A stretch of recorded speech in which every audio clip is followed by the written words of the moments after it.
ಆನೇಕಲ್ ಪೊಲೀಸರಿಂದ ಮಿಂಚಿನ ಕಾರ್ಯಾಚರಣೆ. ನೈಜೀರಿಯಾ ಪ್ರಜೆ ಬಂಧನ. ಆರೋಪಿಯಿಂದ ಸುಮಾರು 18 ಲಕ್ಷ ರೂಪಾಯಿ ಮೌಲ್ಯದ 180 ಗ್ರಾಂ ತೂಕದ ಮಾದಕ ವಸ್ತುವಾದ ಕೊಕೇನ್ ವಶಪಡಿಸಿಕೊಂಡ ಆನೇಕಲ್ ಪೊಲೀಸರು. ಇನ್ನು ಅಲಯನ್ಸ್ ಕಾಲೇಜು ಪಕ್ಕದಲ್ಲಿ ನೈಜೀರಿಯಾ ದೇಶದ ಮಹಿಳೆ ವಿದ್ಯಾರ್ಥಿಗಳಿಗೆ ಕೊಕೇನ್ ಮಾರಾಟ ಮಾಡಲು ಯತ್ನಿಸುತ್ತಿದ್ದಾಳೆಂಬ ಖಚಿತ ಮಾಹಿತಿ ಪಡೆದ ಆನೇಕಲ್ ಪೊಲೀಸರು ಮಿಂಚಿನ ಕಾರ್ಯಾಚರಣೆ ನಡೆಸಿ ನೈಜೀರಿಯಾ ದೇಶದ ಮಹಿಳೆಯನ್ನು ಮತ್ತು ಕೊಕೇನ್ ಅನ್ನು ವಶಪಡಿಸಿಕೊಂಡು ತನಿಖೆ ಕೈಗೊಂಡಿದ್ದಾರೆ. ಇನ್ನು ಆನೇಕಲ್ ಪೊಲೀಸರ ಕಾರ್ಯಕ್ಕೆ ಮೆಚ್ಚುಗೆ ವ್ಯಕ್ತಪಡಿಸಿದ ಬೆಂಗಳೂರು ಜಿಲ್ಲಾ ಪೊಲೀಸ್ ಅಧೀಕ್ಷಕರಾದ ಚಂದ್ರಕಾಂತ್ ರವರು. ಇದೇ ಸಂದರ್ಭದಲ್ಲಿ ರಾಷ್ಟ್ರೀಯ ಯುವ ಪ್ರಶಸ್ತಿ ಪುರಸ್ಕೃತರಾದ ಡಾ ಚಿನ್ನಪ್ಪ ಚಿಕ್ಕಹಗಡೆರವರು ಮಾತನಾಡಿ, ಶಾಂತಿಯುತವಾಗಿದ್ದ ಆನೇಕಲ್ ತಾಲೂಕು ಅಲಯನ್ಸ್ ಕಾಲೇಜು ಬಂದ ಮೇಲೆ ಆನೇಕಲ್ ಚಂದಾಪುರ ರಸ್ತೆಯಲ್ಲಿ ಸಾಕಷ್ಟು ಅಪಘಾತಗಳು ಆಗುತ್ತಿದ್ದು, ಜೊತೆಗೆ ಕೆಲವು ವಿದ್ಯಾರ್ಥಿಗಳು ದುಶ್ಚಟಗಳ ದಾಸರಾಗುತ್ತಿದ್ದು, ಇದಕ್ಕೆ ನೇರ ಕಾರಣ ಅಲಯನ್ಸ್ ಕಾಲೇಜಿನ ಆಡಳಿತ ಮಂಡಳಿಯವರು ಆಗಿದ್ದು, ಪೊಲೀಸರು ಅಲಯನ್ಸ್ ಕಾಲೇಜಿನ ಆಡಳಿತ ಮಂಡಳಿಯ ವಿರುದ್ಧ ಶಿಸ್ತು ಕ್ರಮ ಕೈಗೊಳ್ಳುವಂತೆ ಪೊಲೀಸರಿಗೆ ಮನವಿ ಮಾಡಿದರು. ಇನ್ನು ಸುದ್ದಿಗೋಷ್ಠಿಯಲ್ಲಿ ಡಿವೈಎಸ್ಪಿ ಗೋಪಾಲ್ ನಾಯಕ್, ಆನೇಕಲ್ ಪೊಲೀಸ್ ಠಾಣೆಯ inspector R Prakash, Suryanagar police ಠಾಣೆಯ ಇನ್ಸ್ಪೆಕ್ಟರ್ ಚಂದ್ರಪ್ಪ, ಅತ್ತಿಬೆಲೆ ಪೊಲೀಸ್ ಠಾಣೆಯ ಇನ್ಸ್ಪೆಕ್ಟರ್ ಮಂಜುನಾಥ್, ಜಗಣಿ ಪೊಲೀಸ್ ಠಾಣೆಯ ಇನ್ಸ್ಪೆಕ್ಟರ್ ನವೀನ್, ಬನ್ನರುಘಟ್ಟ ಪೊಲೀಸ್ ಠಾಣೆಯ ಇನ್ಸ್ಪೆಕ್ಟರ್ ಕೆಂಪೇಗೌಡ, ಸರ್ಜಾಪುರ ಪೊಲೀಸ್ ಠಾಣೆಯ ಇನ್ಸ್ಪೆಕ್ಟರ್ ಮಹೇಂದ್ರ, ಪಿಎಸ್ಐ ಸಿದ್ದನಗೌಡ ಮತ್ತು ಪೊಲೀಸರು ಹಾಜರಿದ್ದರು. 30/5/2026 ಬೆಳಗ್ಗೆ ಸುಮಾರು 6 ಗಂಟೆಗೆ ನಮ್ಮ ಆನೇಕಲ್ ಪೊಲೀಸರು ಒಂದು ಬಂದ ಮಾಹಿತಿ ಮೇರೆಗೆ ಆನೇಕಲ್ ರಸ್ತೆಯ ಅಲಿಯನ್ಸ್ ಕಾಲೇಜ್, ತಮಗೆಲ್ಲ ಗೊತ್ತಿದೆ, ಅಲಿಯನ್ಸ್ ಕಾಲೇಜ್ ಹತ್ರ ಏನೋ ಮಾದಕ ವಸ್ತುಗಳನ್ನ ಒಬ್ಬ ವಿದೇಶಿ ಮಹಿಳೆ ಮಾರ್ತಾ ಇದ್ದಾರೆ ಅಂತ ಬಂದ ಖಚಿತ ಬಾಹ್ಮಿ ಮೇರೆಗೆ ಅಲ್ಲಿಗೆ ಹೋಗಿ ಅವ್ರನ್ನ ವಶಕ್ಕೆ ಪಡೆದು ಪರಿಶೀಲಿಸಿದಾಗ ಈ NDPS ಅಲ್ಲಿ ಟಾಪೆಸ್ಟ್ ಡ್ರಗ್ ಆಗಿರ್ತಕ್ಕಂಥ ಕೊಕೇನ್ ಆಕೆ ಇಟ್ಕೊಂಡು ಮಾರಾಟ ಮಾಡ್ತಾ ಇರೋದು ಕಂಡುಬಂತು. ಕೂಡಲೇ ಆಕೆಯನ್ನು ವಶಕ್ಕೆ ಪಡೆದು ಪರಿಶೀಲಿಸಲಾಗಿ ಆಕೆ ಹತ್ರ 180 ಗ್ರಾಂ ಕೊಕೇನ್ ಸಿಕ್ಕಿರುತ್ತದೆ. ಅದು ನಮ್ಮ ಸರ್ಕಾರಿ ನಿಗದಿಪಡಿಸಿದ ದರದ ಪ್ರಕಾರ 10,000 ರೂಪಾಯಿ ಪರ್ ಗ್ರಾಮ್ಗಿದ್ದು, ಅದು ಟೋಟ್ಲು 18 ಲಕ್ಷ ರೂಪಾಯಿ ಬೆಲೆ ಬಾಳ್ತಕ್ಕಂಥದ್ದು.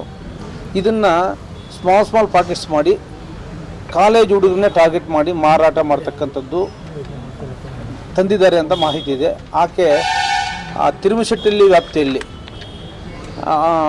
ಯಾವುದೋ ಮನೆಯಲ್ಲಿದ್ದು ಈ ಅಲಿಯನ್ಸ್ ಕಾಲೇಜ್ ಹತ್ರ ಈ ಕಾಲೇಜ್ ಯುವಕರನ್ನ ಟಾರ್ಗೆಟ್ ಮಾಡಿ ಮಾಡೋಕ್ಕೆ ಪ್ರಯತ್ನ ಪಟ್ಟಾಗ ನಮ್ಮ ಠಾಣೆಯಲ್ಲಿ ವಿಶೇಷವಾಗಿ PSI ಸಿದ್ದನಗೌಡ ಆ್ಯಂಡ್ ಟೀಮ್ ಆಕೆಯನ್ನು ವಶಪಡಿಸಿಕೊಂಡು ನಮ್ಮ ಪೊಲೀಸ್ ಸ್ಟೇಷನಲ್ಲಿ ಕ್ರೈಮ್ ನಂಬರ್ 161/2026 ಅಲ್ಲಿ ಕೇಸ್ ದಾಖಲು ಮಾಡಿರ್ತಾರೆ.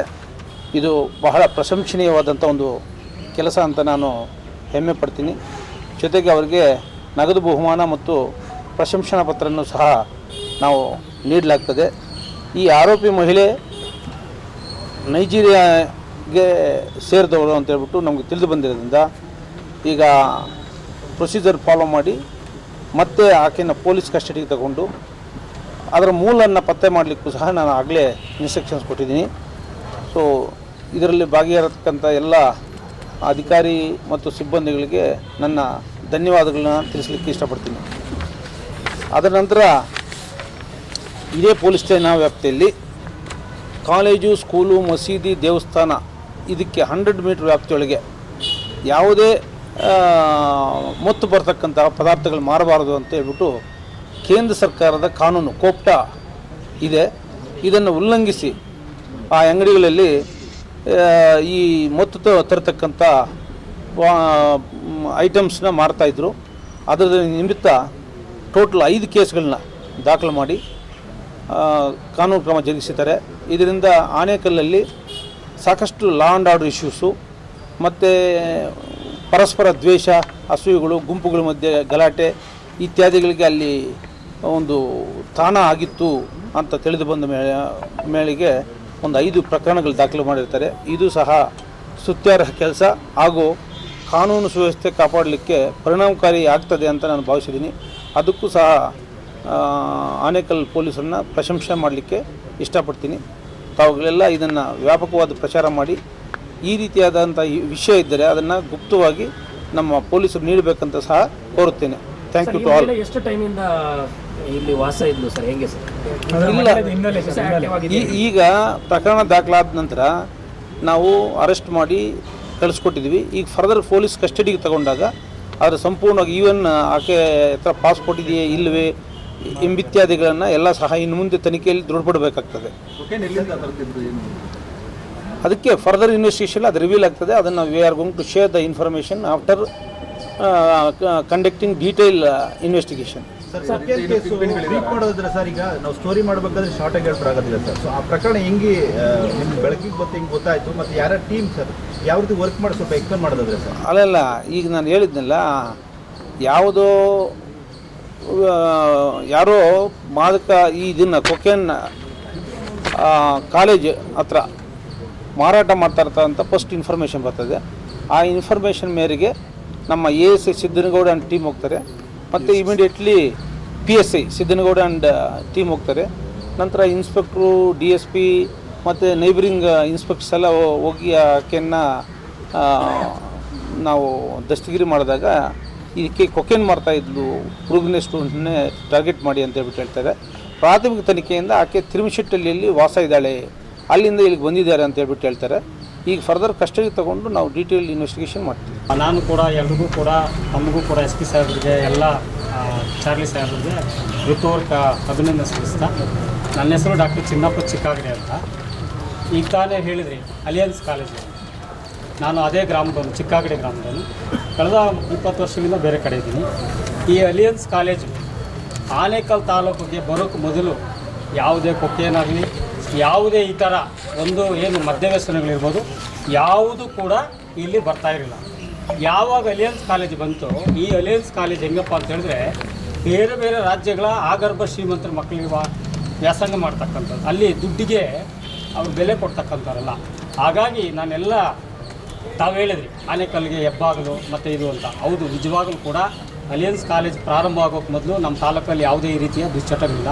ಆಮೇಲೆ ತಾವು ಇದು ಹೊಸದಾಗಿ ಬಂದಿದ್ದೀರಾ, ಹಿಂದೆ ಪುಟಗಳೆಲ್ಲ ತೆಗೆದು ನೋಡಿದ್ರೆ ಚಿಕ್ಕಾಗಡೆ ಗೇಟಿಂದ ಅಥವಾ ಆನೇಕಲ್ ಪಟ್ಟಣದಿಂದ ಚಂದಾಪುರದವರೆಗೂ ಎಷ್ಟೆಲ್ಲ ಅಪಘಾತಗಳಾಗಿದ್ದಾವೆ, ಎಷ್ಟು ಅಪಘಾತಗಳು ಮಾಡಿದ್ದಾರೆ, ಎಲ್ಲವೂ ಕೂಡ ಅಲಿಯನ್ಸ್ ಕಾಲೇಜಿನ ವಿದ್ಯಾರ್ಥಿಗಳು.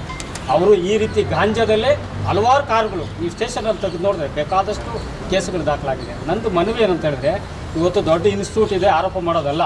ಇವತ್ತು 6,000 ಸ್ಟೂಡೆಂಟ್ಸ್ ವ್ಯಾಸಂಗ ಮಾಡ್ತಾ ಇದ್ದಾರೆ. ಅಲ್ಲಿ ಭಾಳಷ್ಟು ಫೀಸ್ಗಳಿದ್ದಾವೆ. ಅಲ್ಲಿ ಇವತ್ತು ನೀವು ಹೆಚ್ಚಿನ ರೀತಿಯಲ್ಲಿ ಕ್ರಮ ತೆಗೆದುಕೊಂಡ್ರೆ 100% ಇದನ್ನು ಮಟ್ಟ ಹಾಕ್ಬೋದು. ಇನ್ನು ಇವತ್ತು ಪಟ್ಟಣ ಆನೇಕಲ್ ಟೌನ್ಗೂ ಅಲ್ಲಿಂದ ಆವರಿಸ್ಕೊಂಡಿದೆ, ಚಂದಾಪುರದವ್ರಿಗೂ ಕೂಡ ಆವರಿಸ್ಕೊಂಡಿದೆ. ಕಳಕಳಿಯ ಮನವಿ ಏನಂತ ಹೇಳಿದ್ರೆ, ಇವತ್ತು ಯಾರು ಮಕ್ಕಳಾದರೂ ಸರಿಯೇ, ಆದರೆ ಇವತ್ತು ಸಣ್ಣ ಪ್ರಮಾಣದಾಗಿರೋದು ಮುಂದಿನ ದಿನಗಳಲ್ಲಿ ನೋಡಿ, ನಮ್ಮ ಈ ಟೌನ್ ಆನೇಕಲ್ ಪಟ್ಟಣದಲ್ಲಿ ಭಾಳ ಅದ್ಭುತವಾಗಿದ್ದರು ಯುವಕರು. ಇವತ್ತು ಪ್ರತಿನಿತ್ಯ ನಮಗೆ ಭಾಳ ಬೇಸರ ಆಗುತ್ತೆ.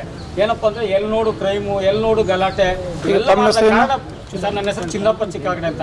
ಆಯಿತು, ಇಷ್ಟೇ ಶಾರ್ಟ್ ಇಷ್ಟೇ. ದಯಮಾಡಿ ಈಗ ಸರ್ ನೋಡಿ, ಎಲ್ಲಿ ಮೂಲ ಬರ್ತಾ ಇದೆ ಅಂದರೆ ಅದು ಬಂದಾಗಲೇ ಮೂಲ ಬಂದಿರೋದು. ನಮ್ಮ ಏನು ಉತ್ಸಾಹಕ್ಕೆ ಅವರು ನಮಗೆ ಸ್ಪಂದಿಸಿದರು. ಖಂಡಿತ ಇದಕ್ಕೆ ಕಡಿವಾಣ ಹಾಕಲಿಲ್ಲ ಅಂತಂದರೆ ನಾವು ಸಮಾಜನ ನಿರ್ಮಾಣ ಮಾಡಲಿಕ್ಕಾಗೋದಿಲ್ಲ. ಈಗ ನಾನು ಎಲ್ರಿಗೂ ಹೇಳಿದ್ದೀನಿ, ಹೆಚ್ಚಿಗೆ ಪೊಲೀಸ್ ಯೂನಿಫಾರ್ಮಲ್ಲಿ ಪೀಕ್ ಅವರ್ಸಲ್ಲಿ ಕಾಲೇಜ್ ಸ್ಟಾರ್ಟಿಂಗು, ಕಾಲೇಜ್ ಬಿಡೋ ಟೈಮಲ್ಲಿ ಮತ್ತು ಸರ್ಪ್ರೈಸಲ್ಲಿ ಚೆಕ್ಕಿಂಗ್ಸು ಎಲ್ಲ ನಾನು ಮಾಡಿಸ್ತೀನಿ. ಇದಂತೂ ನಾವು ಕ್ರಮ ತಗೋತೀವಿ. 6 ಗಂಟೆಗೆ ಚಿಕ್ಕಾಗಡೆ ಗೇಟಿಂದ ಚಿಕ್ಕಾಗಡೆ ಗಂಟ ನಮ್ಮ ಸಿವಿಲ್ ಆಯ್ತು ಬಿಡ್ರಿ. Is the good information. ಮಾತಾಡ್ತೀವಿ ಸರ್, ನೇರವಾಗಿ ಮಾತಾಡಿ. 6 ರಿಂದ 10 ಗಂಟೆಯಲ್ಲಿ ಒಳಗಡೆ ಸಂಜೆ. ಹೌದು ಸರ್, ತುಂಬಾ ಇದೆ ಸರ್. ಮೈನ್ ಅದೇ ಅವಾಗೆ ಪೀಕ್ ಅವರ್ಸ್ ಅದು. ನೀವು ಕ್ರೈಮ್ ಅವ್ರನ್ನ ಕಳ್ಸಿಕೊಟ್ರೆ 100% ನಾವು ಹೇಳೋದೇ ಅಲ್ಲ. ಈಗ ಇವ್ರದ್ದು ನಂಬರ್ ಇಟ್ಕೊಳ್ಳಿ. ಈಗ ಟೈಮಿಂಗ್ ಹೇಳಿದ್ದಾರೆ ಪೀಕ್ ಅವರ್ಸಲ್ಲಿ, ಆ ಟೈಮಲ್ಲಿ ಮಾಡಿ ನಮಗಿದು ಹೆಚ್ಚಿಗೆ ನಾವು ಕೇಸ್ಗಳು ಹಾಕಿದರೆ ನಮ್ಗೆ ಒಳ್ಳೇದೇ.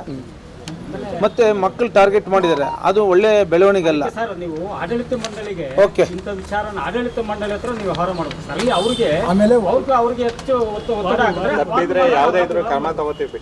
ಆಯ್ತು. ಆಡಳಿತ ಮಂಡಳಿಗೆ ಕ್ರಮ ತಗೊಂಡ್ರೆ ಅಲ್ಲಿ ಬಿಡ್ತಾ ಇದ್ರೆ ಅವ್ರ ಸ್ಟೂಡೆಂಟಿಗೆ ಮಾಡ್ತಾರೆ. ಓಕೆ.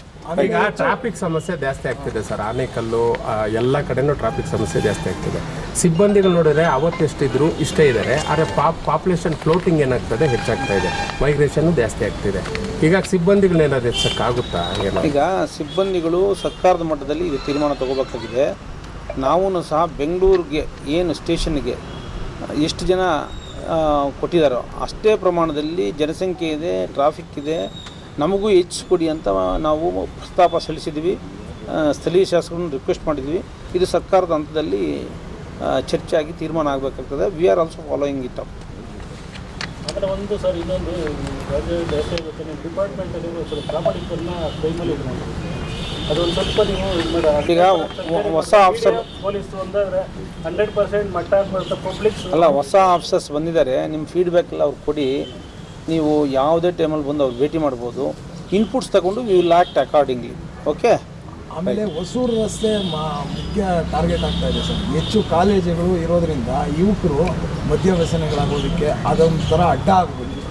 ಆ ಕಡೆ ಒಂದು ಸ್ವಲ್ಪ ಪೊಲೀಸರು ಮಫ್ತಿಯಲ್ಲಿ ಓಡಾಡಿದ್ರೆ ನಿಮ್ಮದು ಕಾಲೇಜ್ ಬಳಿ ಆಗಲ್ಲ. ಮಫ್ತಿಗಿಂತ ಹೆಚ್ಚಿಗೆ ಪರಿಣಾಮಕಾರಿ ಅಂದರೆ ವಿಸಿಬಲ್ ಆಗಿ ಪೊಲೀಸರು ಕಾಣಿಸಿದರೆ ಅಪರಾಧಗಳು ನಡೆಯೋದಿಲ್ಲ. ಹೆಚ್ಚಿಗೆ ನಾವು ಸ್ಟ್ರೀಟ್ಸ್ ಮೇಲೆ ಇರಬೇಕು ಅಂತ ನಾವು ಇನ್ಸ್ಟ್ರಕ್ಷನ್ಸ್ ಆಲ್ರೆಡಿ ಕೊಟ್ಟಿದ್ದೀವಿ.